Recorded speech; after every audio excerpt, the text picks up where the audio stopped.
Good day, I am Melanie Amplodio together with my group mates Monique Alfonso and David Clark. In this video, we will show you what are business etiquettes and office etiquettes with proper captions and pictures. First, let us define first what is an etiquette. An etiquette is a code of behavior that delineates expectations for social behavior according to contemporary. There are 11 steps on how to practice office etiquette. First is to understand the point of office etiquette. Second is punctuality. Being punctual is very important. It shows that you respect the time of your colleagues and in turn it will compel them to respect your time too. Third is dress appropriately. Most offices have a predefined dress code that has to be followed strictly. Dress professionally, or in the manner expected at your particular work site. Fourth is stay away from gossip. Office gossip might not make or break your career, but it can cause a lot of unnecessary stress which should be avoided at all costs. Fifth is ask before borrowing. It is imperative that you ask first and then borrow so that people also treat your things with the same way you respect their things. Sixth is always say please and thank you.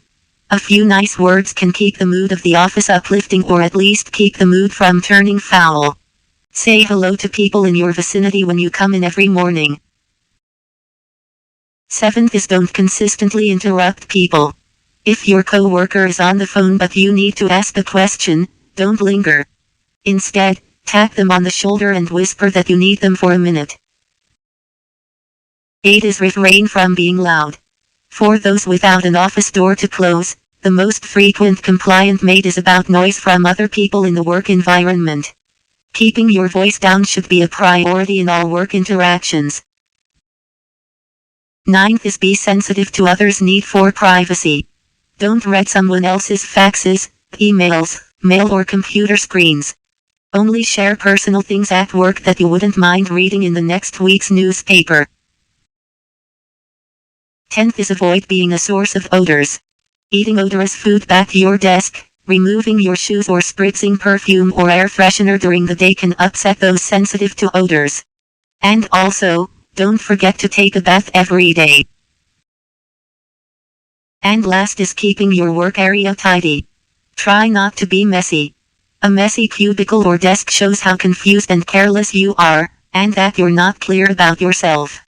Also, it can reflect your personality or personal life at home. So don't let people think that you're always an unorganized person.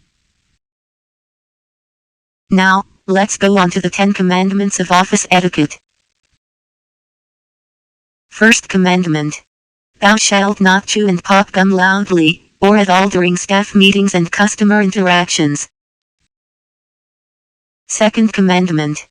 Thou shalt not expose your midriff, or go out of your way to share your tattoos. Third commandment. Thou shalt not forego showering or applying deodorant, due to ecological views or any other non-medical reason. Fourth commandment. Thou shalt not swipe a colleague's lunch in the office fridge. Fifth commandment. Floss your teeth or trim your nails at your desk, or partake in any noise-producing grooming. Sixth commandment. Thou shalt not loudly break up with a significant other or argue with family members on your office phone. Seventh commandment. Thou shalt not hover incessantly over your mobile device during a meeting or lunch with colleague. Eighth commandment. Thou shalt not wear enough perfume or cologne you suffocate everyone in the building. Ninth commandment. Thou shalt not read a computer screen over a co-worker's shoulder. And the last commandment. Thou shalt not leave a smelly mess behind in the kitchenette microwave. And now, we will show you the 15 business etiquette rules every professional needs to know. First, always say your full name. In a business situation, you should use your full name, but you should also pay attention to how others want to be introduced. If your name is too long or difficult to pronounce, Patcher says you should consider changing or shortening it. Second, Always stand when you're being introduced to someone. Standing helps establish your presence. You make it easy for others to ignore you if you don't stand. If you are caught off guard and cannot rise, you should lean forward to indicate that you would stand, if you could. Third, only say thank you once or twice during conversation. You need to say it only once or twice within a conversation. Otherwise, you may dilute its impact and possibly make yourself seem somewhat helpless and needy. Fourth, send desperate thank you notes to everyone involved. You should send thank you notes within 24 hours and you should send separate notes to everyone you want to thank. Fifth, never pull out someone's chair for them. It's okay to hold open a door for your guest, but Patcher says you shouldn't pull someone's chair out for them regardless of gender. In a business setting, you should leave those social gender rules behind. Sixth, don't cross your legs. Both men and women do it, but it can be distracting and even too sexy for a professional setting, says Patcher. The bottom line, however, is health-related. Crossing your legs is bad for your circulation because it increases the pressure on your veins. Seventh, keep your fingers together when you point. Point with an open palm, and keep your fingers together. If you point with your index finger, it appears aggressive. Both men and women point, but women have a tendency to do it more than men. 8. Always break bread with your hands. Patcher says you should never use your knife to cut your rolls at a business dinner.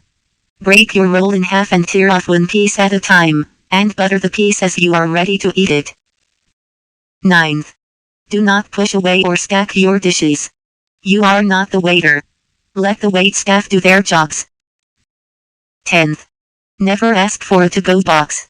You are not there for a business, not for the leftovers, Patcher writes. Doggy bags are okay for family dinners but not during professional occasions. 11th. Keep the food options balanced with your guest. This means that if your guest orders an appetizer or dessert, you should follow suit.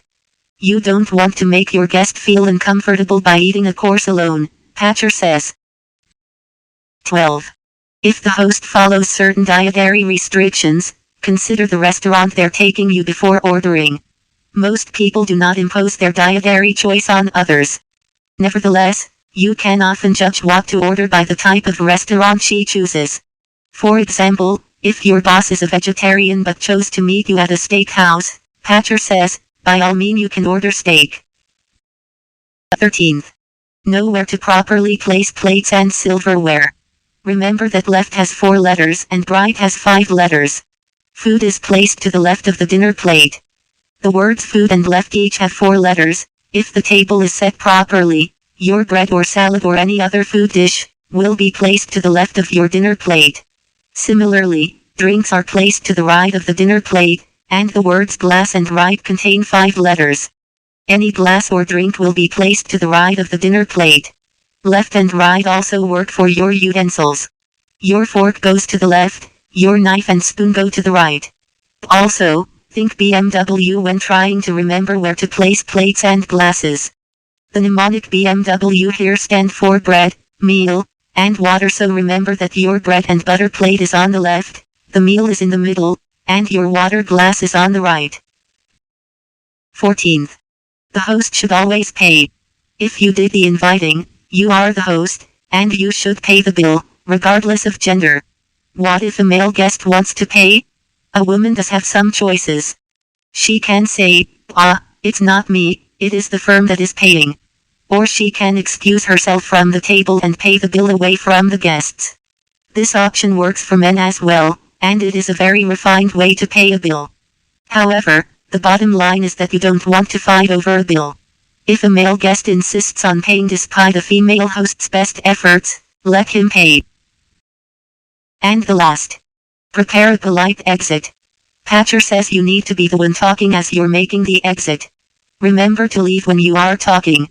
At that point, you are in control, and it is a much smoother exit.